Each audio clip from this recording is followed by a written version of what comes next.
Chers amis téléspectateurs, amis de la toile, bonjour ou bonsoir, selon l'heure à laquelle vous nous captez. Nous sommes ici à Rotterdam, la capitale culturelle de la Hollande. Et merci de suivre l'émission Éclairage sur Mputouville TV. Chers amis téléspectateurs, c'est pour moi une grande joie et un grand bonheur de recevoir pour vous le frère Augustino Francisco. C'est un frère qui réside avec nous ici aux Pays-Bas. Le frère Francisco vient de lancer sur le marché des disques son premier single intitulé L'Agneau. Et voilà, nous nous sommes fixés rendez-vous à cet endroit pour que nous puissions ensemble avec le frère Augustino Francisco parler de son single qui va bientôt sortir. Papa Francisco, bonjour. Bonjour, Papa Plouvel. Merci beaucoup, Papa Francisco, d'avoir accepté mon invitation et merci de passer pour la première fois sur Mputouville TV. Papa Francisco, santé nayo ezali ndenge nini? En tout cas, papa n'ezali komona ka santé vraiment ezali malamu na bolamu na nkolo na bolingo na nkolo pour santé na biso ezali malamu. Merci beaucoup, papa. Je pense que beaucoup de gens qui nous regardent en ce moment précis connaissent le frère Augustino Francisco. Mais lokola bilili oyo ekotalama mokili mobimba monde entier, partout na Congo, na Brazzaville, na Angola, na Chine, tina États-Unis, parce que cette image sera aussi diffusée sur YouTube. Je vais demander à mon invité de bien vouloir se présenter aussi, s'il vous plaît, papa. Vraiment, merci pour ma papa au Pessingaï. Et la commission Zambé d'abord, la journée où il y a l'oncolo à Salite, tout na Papoutoville, pour la single où nous allons préparer pour ma bientôt à marcher. Merci pour la bande de Cognos, où Bakolanda Biso, et Zambé, à Pambolande de Cognos, où Bakolanda Biso live na Facebook ou bien na YouTube. Et pour se présenter, ngai komona ngai Irimao Agustin Francisco ou bien tokoba frère Ogi, nazali marié donc nazali mo bali ya libala. D'accord. Nazali na bana. Oui. Ok. Merci beaucoup, papa. Merci beaucoup, papa Ogi Francisco. Francisco. Très bientôt, papa, tu vas lancer sur le marché un single qui a pour titre L'Agneau. Makaniswana yela ki ondenge nini ya kosala single wana parce que ngana bana ko mono mingi na chorale et d'ailleurs funa lobano liboso à partir de quel moment on sentait que vocation wana ya koyembela kolo pas au sala single mais à koyembela kolo na ba chorale un peu partout et banda déjà wapi on a poto ou bien banda déjà banda Afrique beaucoup la koyembela kolo na kolo ba ngala ki dirigeant et na piste na pana ngaya molimo mbote oya na Londres na église ya Jérusalem à Apôtre John Mbara au Demba a dali papa oyo yemuto a formé ngai on a robeta flûte donc nagi dirigeant il y a flûtiste donc nagi dirigeant il y a son na ba mélodie et donc pour la robeta temps après que le guitar na yagane ko kota na groupe musical où ils ont église d'Angola. Mon banat déjà à partir d'Afrique. Oui. À partir des gens là-bas qui mais c'est qu'on est là qui dirigeant il y a groupe d'Afrique. Bande ko obala ki koyemba na groupe musical ba c'est le bango ba obligé ngani que on a longwa na groupe d'Afrique pour na koma koyemba kuna. Pour na nini que non ce qui n'a pas été fleet et dans ce yemba na ba note ya flûte na Voilà. na musique. Voilà, voilà. Bon, mais c'est pas que non, wana ekosimba te ponga na dirija kuna. Voilà. Si ko bino zoba ke ngala longwa na groupe ya flûte pona koma koyemba ah. Donc ekosimba te miena tikala kaka dirija kuna na groupe ya flûte. Voilà. Donc des activités mo banaki yango depuis Afrique et puis même même activité continue awa pe na poto. Amen. Ah d'accord, merci beaucoup papa. Et idée sikoyo ya kosala single et yela ki onengeni. Bon, idée ya kosala single nakoloba déjà na sala nzembo ya Congo eza na YouTube. Donc avant la sala nzembo Congo déjà nazaka déjà na banzembo o déjà faut aller na bimisa. Mais to bi poto za na kapitele et makambo ya musique et singa musolo mingi. Il faut ça na to akosunga yokona o sa musala wana et machine ndingi yango et singla. Donc na la sortie nzembo ya RDC. Donc normalement donc faut la continuer mais ba kokoso au cas où tous akalango et c'est que na frère nanu na banzembo o na zaki nango Nzembo trop ba RDC o to yemba kabana Congo bosima na maboko ya bana ou bien wana mususu ngala yeba Congo Congo e Congo Congo e Congo Congo e Congo Congo e. Merci. Chers amis téléspectateurs, je vous rappelle que j'ai reçu pour vous le frère Ogi Francisco qui va bientôt lancer sur le marché des disques son premier single qui a pour titre L'Agneau. Donc là, nous sommes en train de parler avec lui au sujet de ces singles. Nous allons maintenant entrer dans le vif du sujet, c'est-à-dire nous allons maintenant parler du single de notre frère Francisco qui va bientôt sortir sur le marché des disques. Papa, single nayo kombo na mweza nini, titre ya single nayo ezali nini, et puis combien de chansons ezali na kata single wana? Oui, merci pour la motivation papa, merci pour la question. Donc on a vu que papa na début déjà le baki titre ya single. Titre na single episode ali kombo nango L'Agneau. Même ça y est mouillé sur ma moi la même. Pourquoi ce titre-là, L'Agneau? Bon, pourquoi L'Agneau?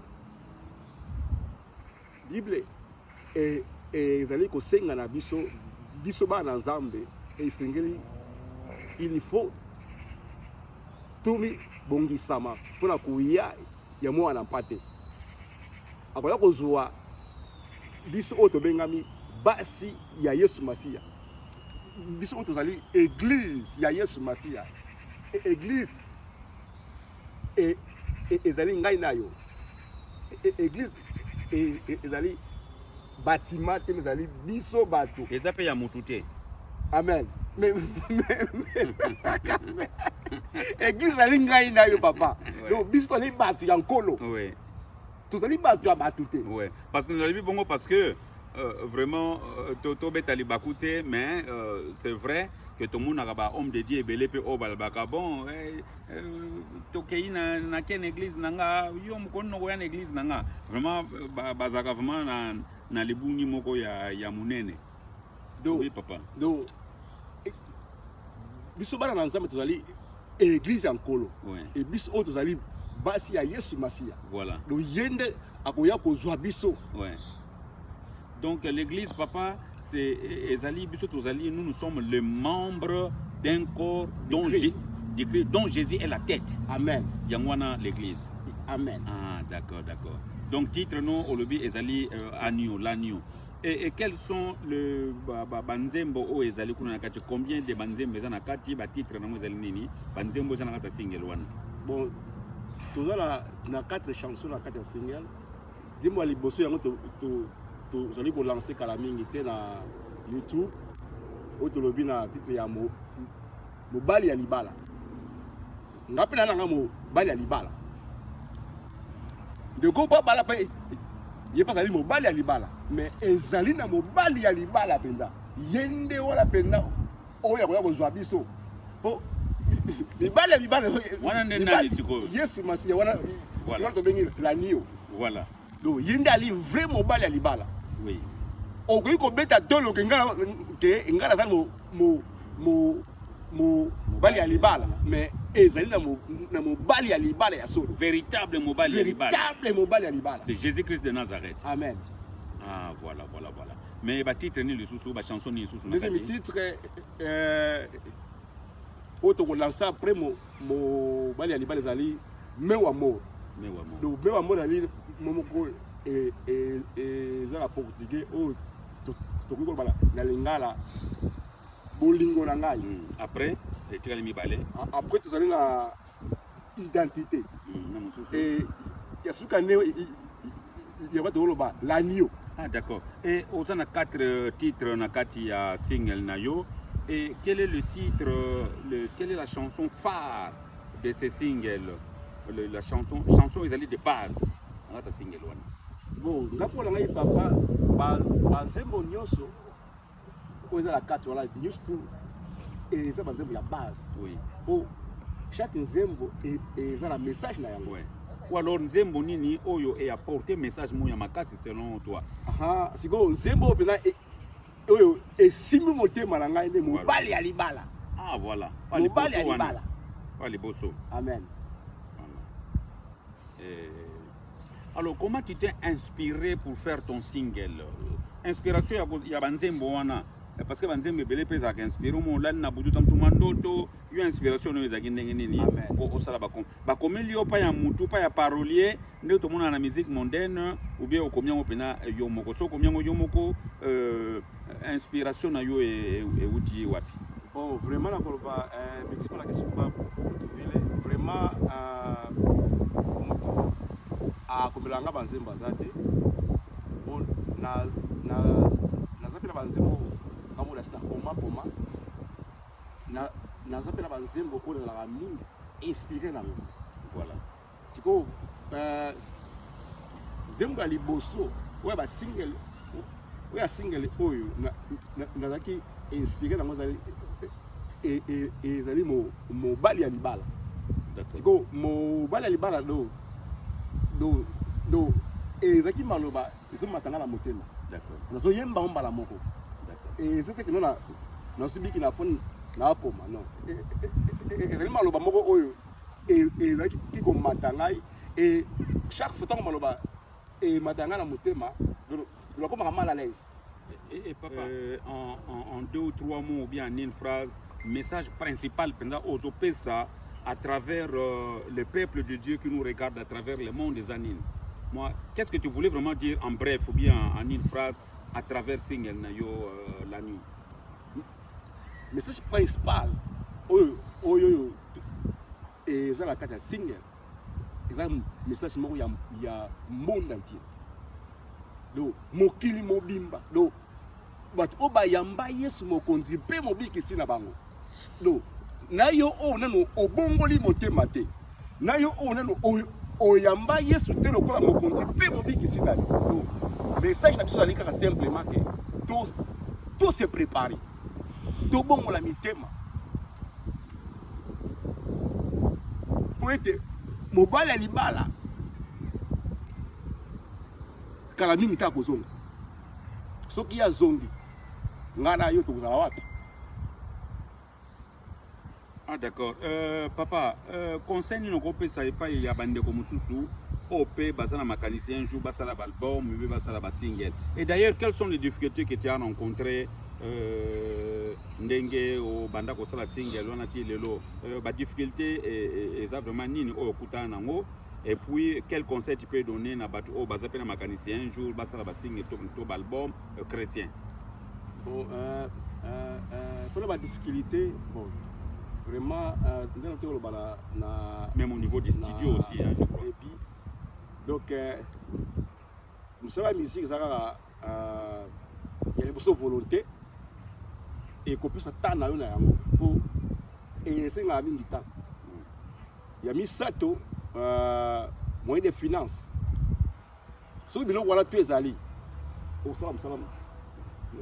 Oui, et conseil nous allons pour nabaye au badok se préparer pour basser l'album to single na bango. Et conseil nous allons non do tozala ntango na biso soki ekoki nde okomona ke likambo wana ekokende mpe ndenge yo olinga mpo bazala na bango pressé te. Amen. Ok, Papa Francisco, dans la communauté congolaise et angolaise, parce que nous formons un peu un seul peuple, angolaise et congolaise, quels sont les artistes musiciens chrétiens au Bazaba modèle Nayo? Un peu bon, et basé belé, hein, surtout bien Angola, na Congo, ils sont vraiment une centaine, hein, mais 3 ou 4, que ce soit en Angola ou bien en Congo, au Yomo Nangapinza, Congo RDC, au Monapinent, modèle Nayo, des modèles à suivre, des exemples à suivre. Bon, vraiment. Basé belé, José Tita, le frère Patrice, basé belé, Maman Longbongo, basé belé. Oui, question là, et Zamala Momindi. Mais, dans mon coup, c'est vraiment. Surtout la musique chrétienne. Ah d'accord. Et papa, est-ce que tu as bénéficié d'un encadrement ou peut-être d'une aide financière ou matérielle de la part de Yamutumoko Oyo Koko Oboa qu'elle a un peu ma fleur sikoyo? Bon, peut-être que tu as d'une manière ou d'une autre, peut-être que tu as une prière, mais Mutubena au monde que à tout ça qui m'a cassé pensa l'encadrement ou bien que ce soit sur le plan matériel ou financier, et nani par exemple, tu vois que les fleurs. Bon, tu as la fleur, et ça, il y a mon zambé, il y a une inspiration, il y a beaucoup de choses. Et maman ici, pour chaque fois. Maman ici, c'est ton épouse. Oui. Ah d'accord. Moi. Tu peux si tu maman ici et pas aux alliés. Tu moi faut tes alliés, ah tes papa, ah comment vous, ah ça là vous. Donc il y a. D'accord, d'accord, d'accord. Et il y a mis ça, ça pas dans la molimo. Oui. On a le bien à Londres. Et comment on est nani? Apôtre John Mbala. Apôtre John Mbala, nous te saluons depuis Rotterdam. Papa, nous ne sommes pas sans savoir que la concurrence est très forte sur le marché des disques. Et tu crois vraiment que Single Nayo et Kubunda Pena bitumba bien sur le marché et Zobang Sayote? Vraiment que c'est vraiment tuninga eza malamu donc na musala nzambe comme ça auto sala eza nzambe mutu moko ta kolonga mutu moko peta azala nguya ya obundisa ngo donc message nzambe et eza lokola bisika 3 personnes bazali ba hotel moko atei moko asilisi moko pa likate ya silisi moko pa likate a silisi eza guerre te mais mutamutele ko pesa message o nzambe tiki na mutema na ye donc peuple ya nzambe ekozwa message ya moko na biso oyo ezali ko makati na ye. Ok, chers amis téléspectateurs, notre émission va prendre fin d'un moment à l'autre. Papa Francisco, quel est le mot de la fin?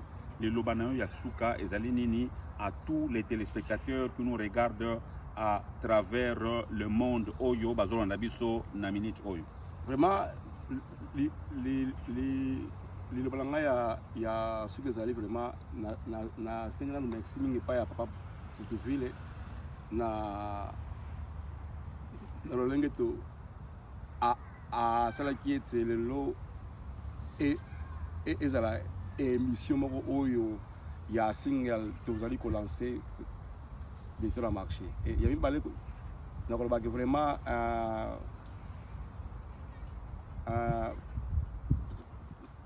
moment oyo single oyo kobima vraiment na ko single la biso na bandeko to like yango to panza yango la bande mosusu pe ona ba moni yango te ba mona yango et mais peut-être to tiango na YouTube vraiment tous abonner pour na zala kondima ete ezala ba message na kati on est un peu partout na ba WhatsApp na Facebook na YouTube et partout. Amen. D'accord. Le Lobasuka aussi les sites le mot baksasu malkambu.